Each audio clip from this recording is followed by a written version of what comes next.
Hey, everybody, welcome to the first episode of Truth Beyond. We're going to be exploring the world of UFOs and the paranormal. And with me is my partner, Josh. What is going on, Frank? How are you, sir? I'm well. How are you doing today? I'm doing great. So, today we're going to start exploring the different types of aliens. I'm excited. Yeah. Yeah, let's do like a balanced overview of the most commonly discussed alien types in UFO lore, the abduction reports and the channeling accounts of witness testimonies. And we know that it's not verified science, so we just treat it as modern mythology and folklore. Yeah. I mean, we are absolutely the experts when it comes to this stuff, for sure, as you will see when it comes out. And I say that very much tongue in cheek. Yeah. Well, I think that's the way we should approach it. Yes, 100%. You want to start with the most famous? Let's start off with the most famous, which they are known as the Greys. And these, I think everybody knows of. Even if you don't know anything about UFOs and don't know that they were called the Greys, because I didn't know that, these are the ones that you see. They're in every single movie. They're the small, the 3 to 5 foot ones. They're slender. They're gray. And they've got pretty much it's the large hairless heads, huge black almond shaped, like almost lifeless eyes. And they don't really have it's minimal communication, minimal nose, mouth, ears, basically the emoji that you see on your iPhone. Right. The traits are highly intelligent. They're emotionless.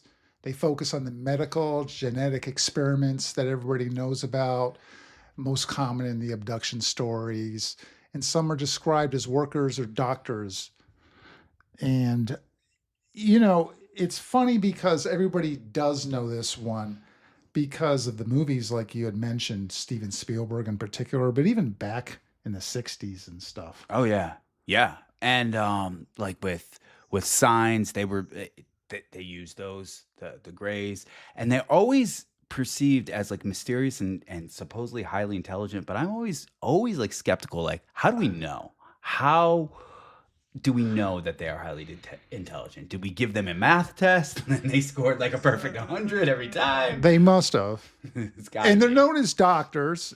And I always have a problem with, okay, they abduct us and yet they got to pull out the old silver thing to experiment with us, probing. To probe us. Yes, Yeah. What's the reasoning behind that? If they're so advanced, why? There's no technology just to scan. We have to probe into the anus. Maybe they like it. Maybe they're like, we do have the technology, but kind of like doing it this way. I know. And I also think, well, it would also be an easier way to deal with an alien probing me versus one of my relatives. Oh yeah, absolutely. Yeah, it wasn't Uncle Bob. It was Uncle Bob. It was Uncle Bob, Yeah. He always looked a little gray. Yeah, exactly. Yeah. So that is the Greys. That is. All right. So let's move on from the Greys. Let's go on to the next, which would be the infamous tall whites, which I didn't know much of until you sent me the documentary and I was watching it. Basically, these are very tall. They're 6 to 9 foot, so they're great at basketball. They're extreme. Well, they are the tall whites. So they are the great tall whites. So they must. They're great backups. Yeah, I was gonna say because they've got extremely pale white skin. So either they're European if they're good for basketball, but yeah, large blue eyes that I guess turn pinkish with age, and they've got that white platinum hair. Basically, it sounds like one of those elves from Lord of the Rings. They do, and in Boston, they would be known as the Larry Birds. Exactly. The Larry Birds, the tall whites. Yeah. So where do these originally come from? This comes from was it that documentary that you sent me, Charles Hall accounts? Was that the same guy in that documentary? He was in it, yes, but he didn't make the documentary. No, right. But he's the one who had the accounts, and he went over in specific, very minute details of everything, which is I know we've talked about this in the past, but man, I don't know if I saw one of these things, my initial reaction, I don't know if I'd be able to pick up on every single little detail. Well, yeah, you would be so shocked. How can you process all these details when you're probably in a panic state? I would think. I would think so too. I mean, that's one of the things that always makes me a little bit skeptical when I hear these accounts because they're so detailed. It's like, man, I have a hard time remembering things that happened to me 2 years ago, last week, that I don't know if I could be able to replicate it if I ever saw one. If one walked into this room right now, would I take out my pen and my paper and go, okay, all right. So very tall, kind of looks like Larry Bird, dribbling a basketball. Like, would I be Not making the threes, He's but not making the threes. Yeah. I would think you would be in a fight or flight mode, thinking, what am I going to do? Am I going to try to get the hell out of here, or am I going to try to fight my way out? Not examine and think, Yeah. well, what kind of interaction am I going to have with this alien? Right. Yeah. And I guess they have, like, their traits are supposedly they live hundreds of years. They have fragile bones. They're plant eaters, which is wild. Which also, going back, did people actually see the tall whites eating? Yeah, like, where does that come from? I don't know the history behind that comment. Yeah, I saw a tall white in my backyard nibbling on one of the trees. Homie's climbing up a tree. Yeah. He's eating the leaves. He's spitting out certain ones. He doesn't like it. He's giving an okay sign on others. So Yeah. he's a plant eater. So we don't know. But that's the tall whites. Then we have the Mantis Beings, which are, the insectoids. Yes, and you're basically the scary ones. So the Mantis Beings to me always were like, I don't even know how you want to describe as something that would be scary or not, but if there is a tall 7 to 9 foot praying mantis with a triangular head, huge dark eyes, long multi-jointed arms, legs. I mean, I don't even know if They have the insectoid features. People freak out when they see little insects, never mind something that big. I mean, I like, if I see a spider, I just naturally tend to be like, yo, whoa, a spider. If I saw something 9 feet, dude, I don't know. I would freak out. And the traits, too, are reported as being overseers or bosses on the ships with the Greys, so they kind of run the thing. They're highly intelligent, telepathic, sometimes judgmental or spiritual. And you think, does that really jive with the way they look? I mean, it's pretty crazy. Like, if they're judgmental, who are they judging? If they are partners or they're bosses with the Greys, are they judging the Greys? Are they judging us? What makes them so judgmental? Like, are bugs naturally judgmental? Right. Like, what's going on with that? Well, they said that they're overseers. So in the abductions, are they overseeing these experiments on us? Yeah, that's interesting. They could be like, yes, probe that one. Don't probe that Probe one. a little deeper. That one didn't watch. Slower. Slower. Look me in the eyes. Spiritual. All 6 of them. Right? You're right. So yeah, those are the Mantis Beings. And then let's go into one of my favorites, which is the Reptilians. Oh, the ones that are tall, muscular. The lizard humanoid, people. Yeah, the humanoid reptiles. That's what they are. They have scales, vertical slit pupils, and sometimes reported of having tails. They can appear as shapeshifters.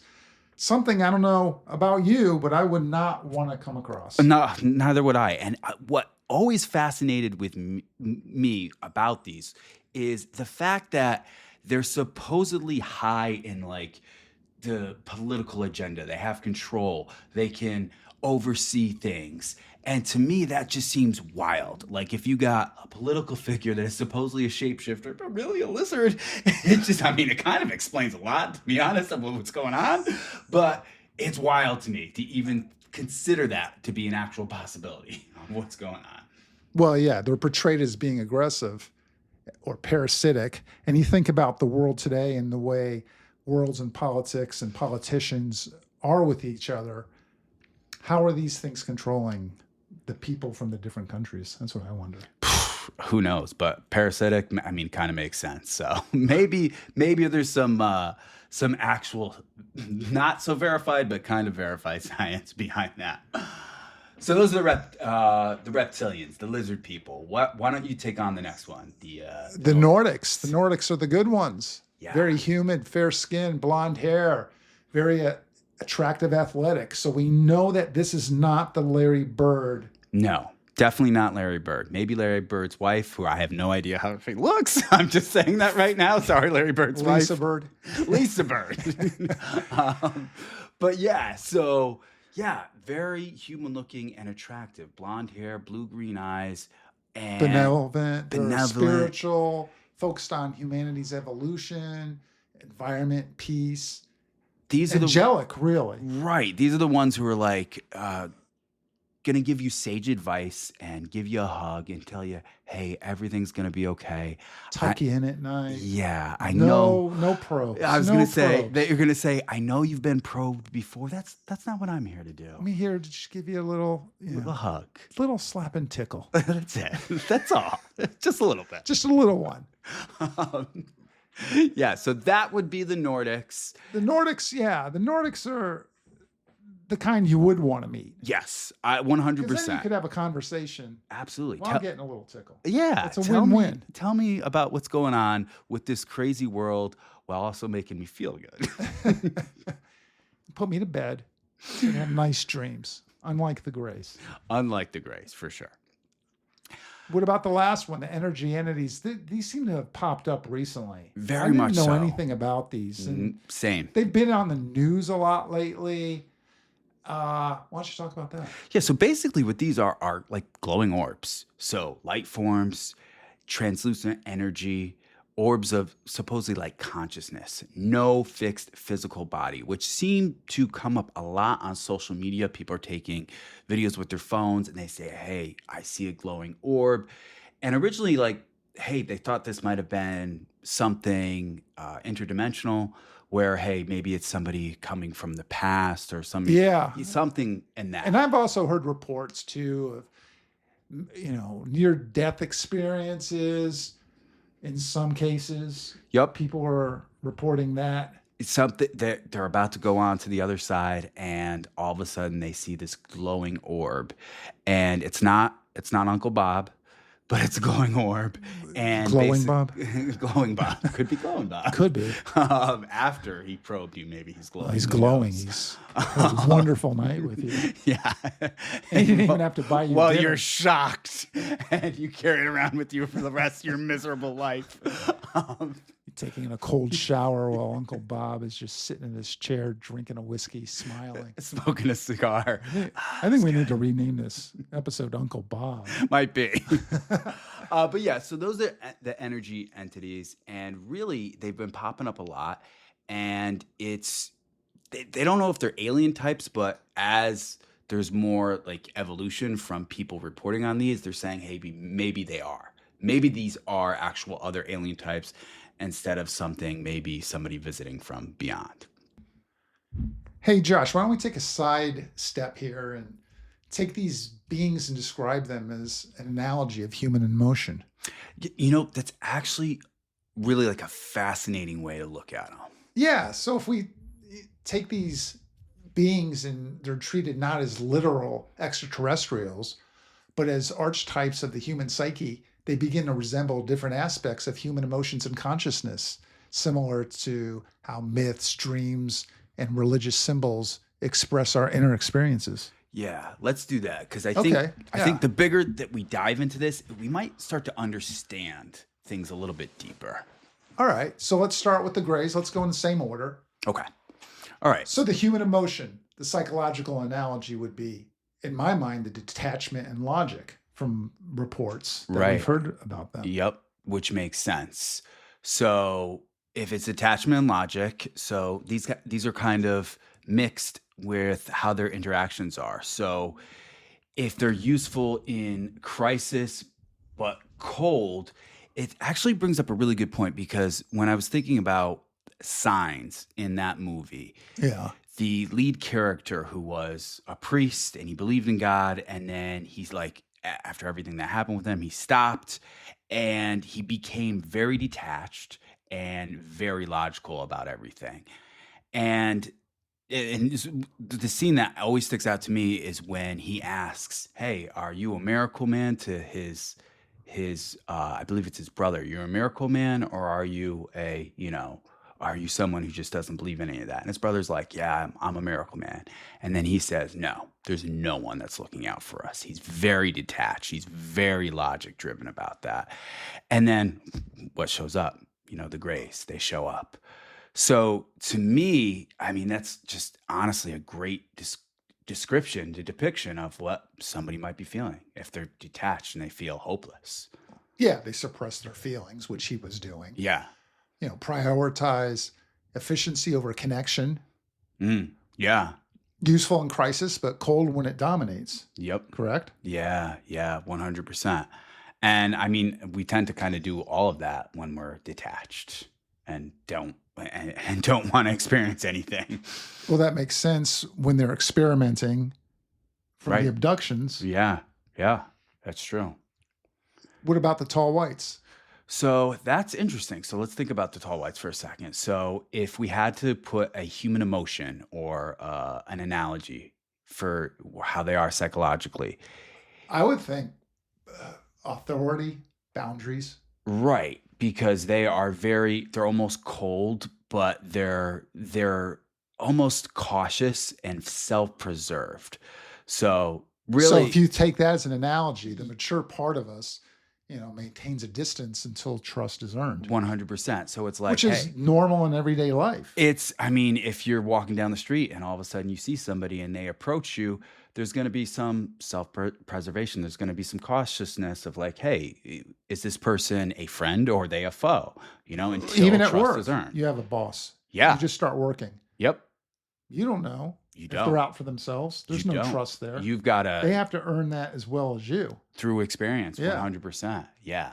So that makes sense for tall whites. Okay. What about the old beautiful mantis beings?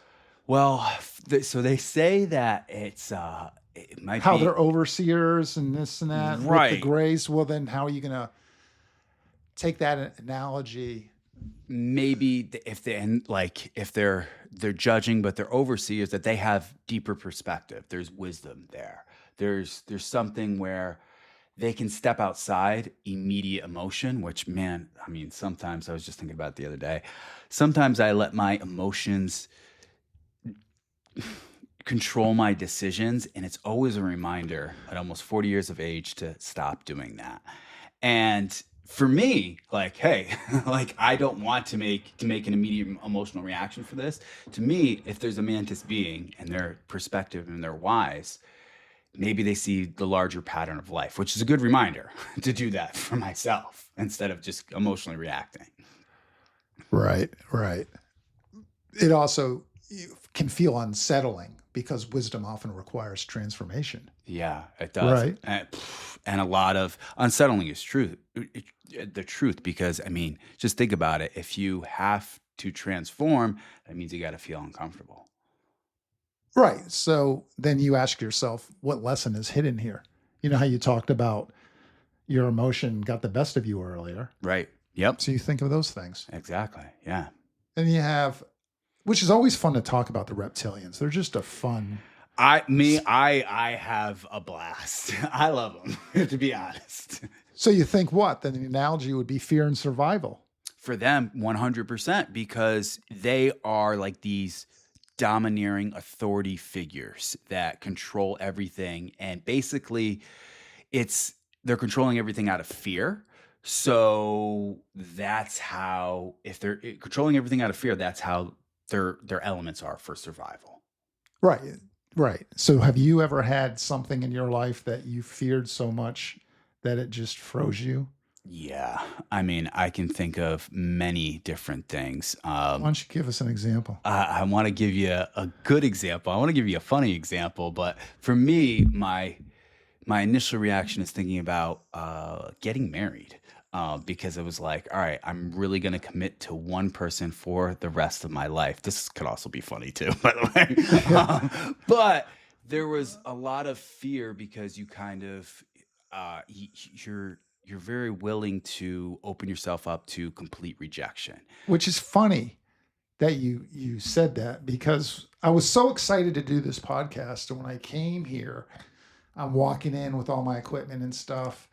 And I walk in and I see you in the room just with a big smile on your pants. And then I was like, why is he smiling? And then I looked down and saw that you had your pants down to your ankles. And what did you feel? Fear. Fear? Complete fear. Yeah, I wasn't one of I got complete fear that I was in the wrong place. I wasn't a Nordic. I wasn't giving you the soft. You weren't. No. So I slowly backed away. That was the only thing I could think of. He did. It's true. I was disappointed. I closed the door. I opened it up again. Complete rejection. Complete rejection. And you thought you were glad you were married. Yeah, exactly. But yeah, so really with that, I mean, it's funny you say that, though. In all seriousness, I had told my wife, speaking of fear and family, I have a son, he's older. And then when my young son was born, I had an extreme fear thinking, how can I love this second one as much as the first one? Because my first one is just my everything. And I was so scared that I wouldn't have that love to match, which is ridiculous in hindsight, because as soon as I saw him, it went away. And it was just as much. But when you love something that much, I had an extreme fear that I wouldn't be able to match that love a second time. It's 100%. I just went through the same thing. Exactly the same thing. You really thought that? Yeah, I was so scared. It goes away in 2 seconds. It does. As soon as you have the kid, it's like, oh my God, this makes so much sense.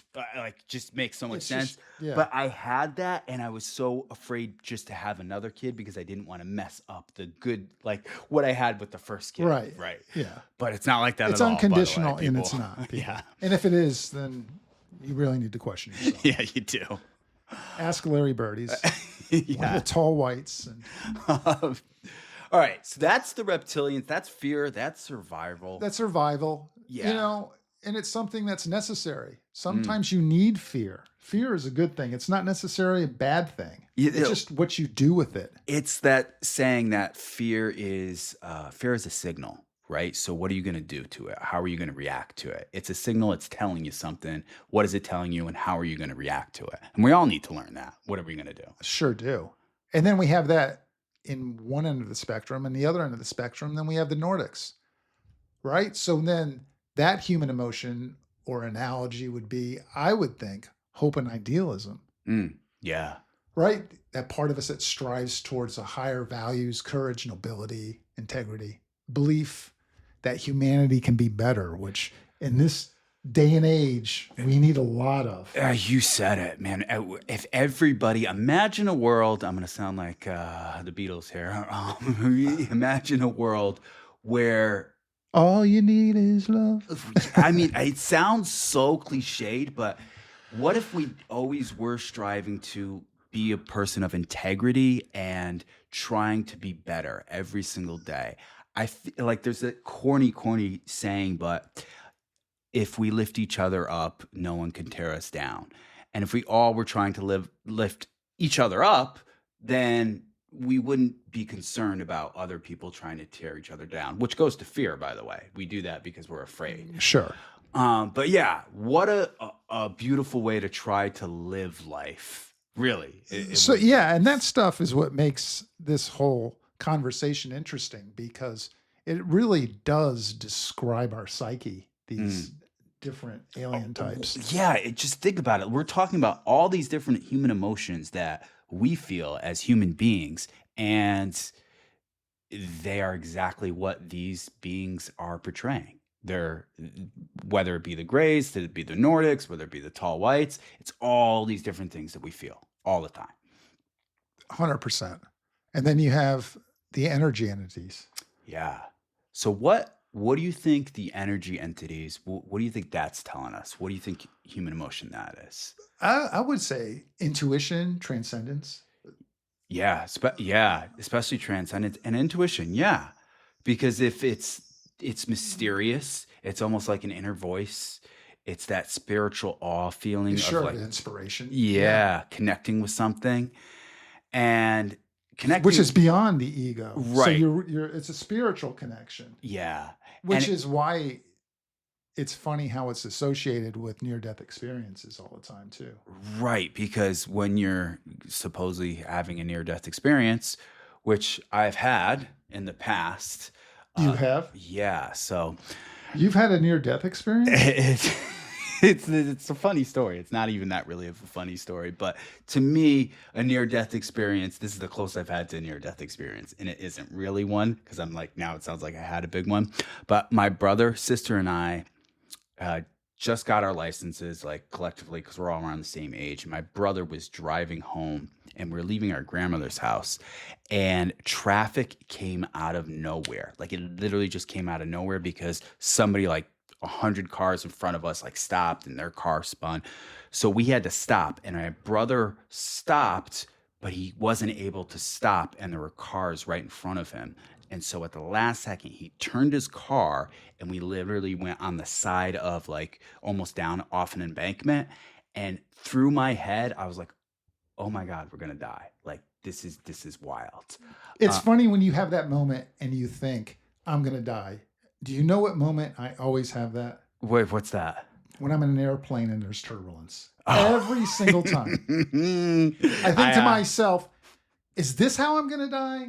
This is it. This is Am I how it's going to gonna pass happen? out because it's diving down and you lose consciousness? And that's all she wrote. Have you ever had turbulence where it was so bad where you were like, "Oh my God, like are they what are they gonna do?" Like your heart is dropping. And everybody on the plane looks around in fear at each other. Yep. Yeah. Yeah. The funny thing is that happened to me one time, and I was on a plane with my buddy Sean, and I was like, we dropped. Like, you know that feeling where you drop? Yeah. It happened And 3 your times in a stomach's row. in your throat. And I was like, oh my God. And I looked over at my buddy Sean, and he had his hands in the air like he was on a roller coaster, and just looked over at me, and he went like that. And I was like, bro, that is wild that you're acting like that right now. It's so wild, and coincidentally, he also was doing that while his pants were down to his ankles. Yes, they were. And that's why he was raising his hand above his legs. He wanted everybody to see. He did, and the gray happened to be right behind him too at that moment. It's like, hey, we're good. We're not going to go too gentle, but we're going to start the probe. We're going to get right a little now. rough with you. Yeah. Sean. Wave those arms. Distract yourself because this is going to be a while. Exactly. But yeah, I thought, with the energy entities, the transcendence, stuff like that. Yeah, especially when it comes to everything that's going on, especially with social media. A lot of people need to feel connected to something, and I think that's where they're popping up a lot. So let's put a bow on this, Frank, because we went over a lot, right? We went over everything when it comes to what they are, what they've been reported as, all these different beings. And then we touched on something pretty heavy, which was how they relate to human emotions, which to me, I'm always curious to see how these beings always rise up through different stories over time, through different folklore, through myths. Why do you think that is? Well, perhaps these modern UFO myths endure because they give faces to experiences humans have always struggled to describe. Fear, love, reason, instinct, transcendence, and the tension between them. In that sense, the question may not be which beings are visiting Earth, but rather which beings visit your mind, and which ones do you allow to guide your choices?